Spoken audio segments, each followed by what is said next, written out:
5 நிமிடம்.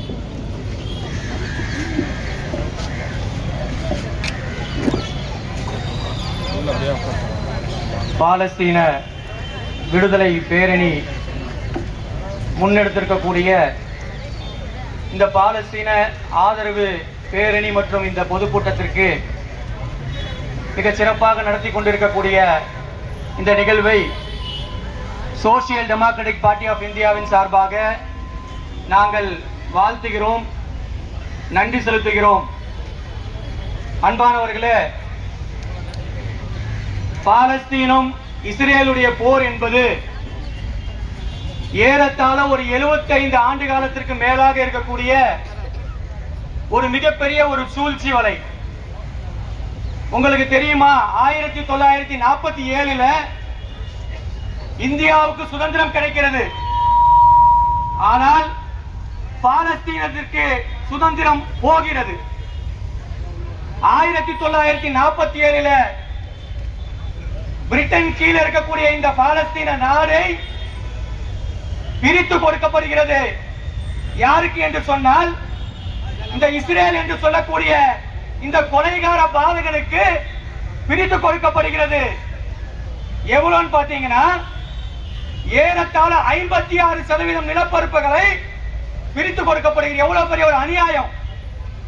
அங்கே வாழக்கூடிய அந்த பூர்வீக மக்களுக்கு வெறும் 44% இடத்தை ஒதுக்கப்படுகிறது. ஆனால் 56% என்பது அந்த இஸ்ரேல் என்ற இந்த படுபான இந்த கொலைகாரர்களுக்கு ஒதுக்கப்படுகிறது என்று சொன்னால், அங்கேயே பிரிட்டன் செய்த மிகப்பெரிய சூழ்ச்சி இருக்கிறது. அங்கு வாழக்கூடிய அந்த பூர்வீக மக்களை கேட்காமல் கொள்ளாமல் ஐநா ஒரு தீர்மானத்தை கொண்டு வந்து அன்னைக்கு தொடங்கிய அந்த போர் தான் இன்றைக்கு தேதி வரை நடந்து கொண்டிருக்கின்றது. அன்பானவர்களை புரிந்து கொள்ளுங்கள். நாம ஏதோ இன்றைக்கு நடக்கக்கூடிய இந்த போருக்காக நாம இந்த குரலை உயர்த்தவில்லை. ஏறத்தாழ 1948 போர தொடங்கிட்டான்.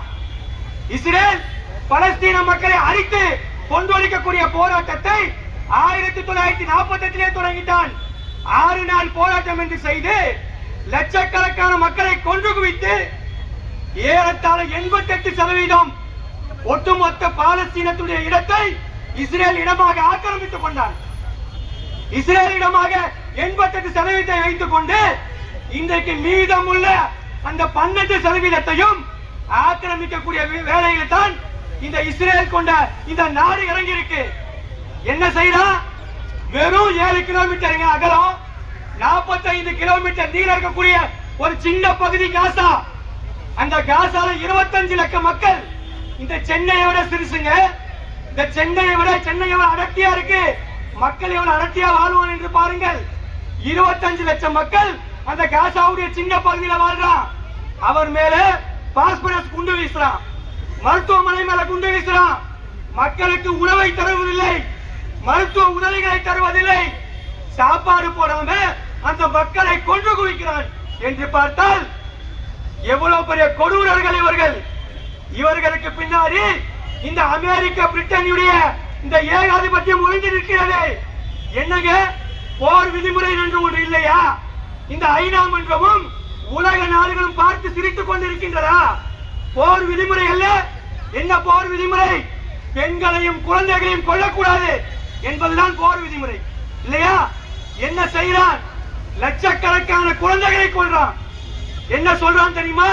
இந்த குழந்தைகள் நாளைக்கு பெரிதாக வந்தால் இவர்கள் இஸ்ரேலுக்கு எதிராக போராடக்கூடாது, ஆகையால் நான் கொல்றேன் என்று சொல்றான். எவ்வளவு பெரிய கொடூரன்! அங்க இருக்கக்கூடிய ஒரு குழந்தையை கூப்பிட்டு, உனக்கு என்னப்பா ஆசை என்று கேட்கிறார். இந்தியாவிலிருந்து போன ஒருத்தர். அந்த குழந்தை சொல்லுது, என்னுடைய கனவு டாக்டர் ஆக வேண்டும் என்பது என்னுடைய கனவு என்று சொல்லுது. அப்ப இந்தியாவிலிருந்து போனவர் கேட்கிறார், நீ என்னோட இந்திய நாட்டுக்கு வா, நான் உன்னை டாக்டராக மாற்றுகிறேன் என்று சொல்றார். அந்த குழந்தை என்ன சொல்லுது தெரியுமா? நான் இந்தியாவிற்கு வந்தால் நான் டாக்டராக மாறுவேன், ஆனால் என்னுடைய நாட்டினுடைய விடுதலையில் என்னுடைய உயிர் போகாது என்று பேசக்கூடிய குழந்தைகள், வீரமிக்க குழந்தைகள் அங்கே வாழ்கிறது. நாம நினைப்பதை போன்று கோழைகள் அல்ல. சகோதரிகள் பாடினாங்க, ஆயுதம் இல்லை கடையில, ஆயுதம் இல்லை கையில, ஆனாலும் நாட்டு விடுதலைக்காக கல்லறிந்து அந்த மண்ணை காப்பாற்றிக் கொண்டிருக்கின்றதாங்க. அந்த மண்ணை காப்பாற்றிக் கொண்டிருக்கின்றது. நீங்கள் சிந்தித்து பாருங்கள். எப்பொழுதுமே இன அழிப்பு நடைபெற்றால் அந்த குரல் எங்க இருந்து முதல்ல ஒலிக்கும்னா இந்தியாவில, அதுவும் தமிழ்நாட்டில் இருந்தா ஒலிக்கும்.